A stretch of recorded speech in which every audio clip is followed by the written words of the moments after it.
നിയമസഭാ തെരഞ്ഞെടുപ്പ് നടക്കാൻ പോകുന്ന ബീഹാറിൽ നിന്നും ഞെട്ടിപ്പിക്കുന്ന വാർത്തകളാണ് ഇപ്പോൾ പുറത്തുവരുന്നത്. അതായത് ബീഹാർ നിയമസഭയിലെ പ്രതിപക്ഷ നേതാവും രാജ്യത്ത് ഇന്ത്യ മുന്നണിയിലെ പ്രമുഖ നേതാവുമായ തേജസ്വി യാദവിനെ വധിക്കാൻ ശ്രമം എന്നുള്ള വാർത്തകളാണ് പുറത്തുവരുന്നത്. ബീഹാർ നിയമസഭാ തെരഞ്ഞെടുപ്പ് മുൻപേ തന്നെ RJD നേതാവായ തേജസ്വി യാദവിനെ കൊലപ്പെടുത്താൻ JDU BJP സഖ്യം ഗൂഢാലോചന നടത്തിയെന്ന ഗുരുതര ആരോപണവുമായി അദ്ദേഹത്തിന്റെ അമ്മയും മുൻ മുഖ്യമന്ത്രിയുമായ റാബ്രി ദേവി തന്നെയാണ് രംഗത്ത് വന്നിരിക്കുന്നത്. തേജസ്വി യാദവിനെ അപായപ്പെടുത്താൻ മുൻപ് 2, 3, 4 വട്ടം ശ്രമം നടന്നിട്ടുണ്ടെന്നും മാധ്യമങ്ങൾക്ക് മുന്നിലാണ് അവർ തുറന്നു പറഞ്ഞത്.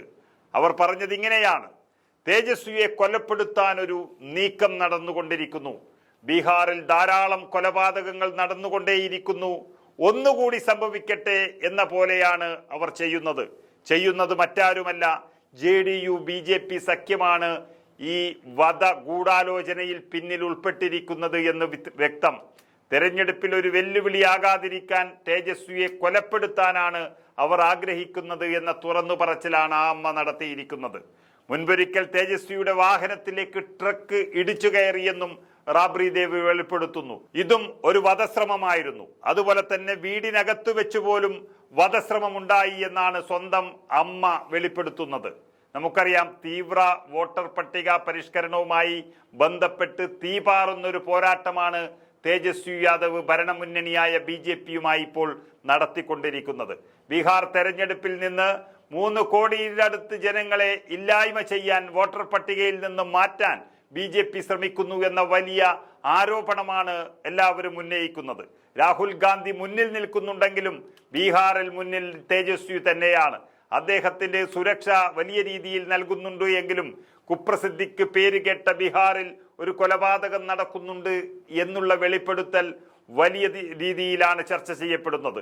തെരഞ്ഞെടുപ്പ് ബഹിഷ്കരിക്കുന്ന ഘട്ടത്തിൽ വരെ എത്തി നിൽക്കുകയാണ് ഇപ്പോൾ ഇന്ത്യ സഖ്യം.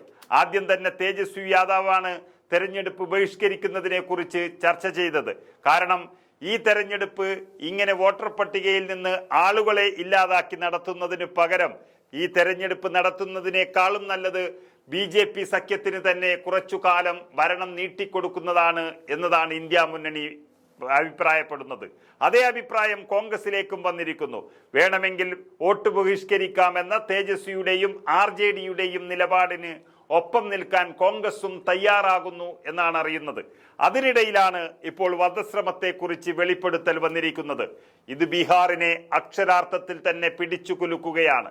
കാരണം ഇന്ത്യ മുന്നണി വളരെ ശക്തമായി നിൽക്കുന്ന ബീഹാറിൽ അതിന് എല്ലാ തരത്തിലും ചുക്കാൻ പിടിക്കുന്നത് തേജസ്വി യാദവാണ്. ഡൽഹിയിൽ നിന്നും പ്രതിപക്ഷ നേതാവ് രാഹുൽ ഗാന്ധി ബീഹാറിലെത്തി വളരെ ശക്തമായ പ്രവർത്തനവും പിന്തുണയും നൽകുന്നുണ്ടെങ്കിലും ഇത് ഇന്ത്യ മുന്നണിക്കും അതുപോലെ ബീഹാറിലെ ജനസമൂഹത്തിനും വലിയ കരുത്തു നൽകുന്നുണ്ട് എങ്കിലും ബീഹാറിൽ മുന്നിൽ നിന്ന് നയിക്കുന്നത് തേജസ്വി യാദവ് തന്നെയാണ്. കോൺഗ്രസിന് പറയത്തക്ക വലിയൊരു നേതാവ് അവിടെ ഇല്ല എന്നുള്ളത് കൊണ്ടും തേജസ്വി യാദവിന്റെ പിന്നിലാണ് ഇന്ത്യ മുന്നണി അണിനിരക്കുന്നത് എന്നുള്ളത് കൊണ്ടും ആ നേതാവിനെതിരെ വരുന്ന വധശ്രമം വലിയ രീതിയിൽ തന്നെ എടുത്തിരിക്കുകയാണ് ഇന്ത്യ മുന്നണി. അതിനിടയിൽ അദ്ദേഹത്തിന്റെ അമ്മ തന്നെ 4 തവണയോളമായിട്ട് തേജസ്വി യാദവിനെതിരെ വന്ന വധശ്രമത്തിൽ വലിയ ആശങ്ക പ്രകടിപ്പിക്കുമ്പോൾ ഇത് വരും നാളുകളിൽ ബീഹാർ രാഷ്ട്രീയത്തെ പിടിച്ചുകുലുക്കും എന്നുള്ളതിൽ യാതൊരു സംശയവുമില്ല.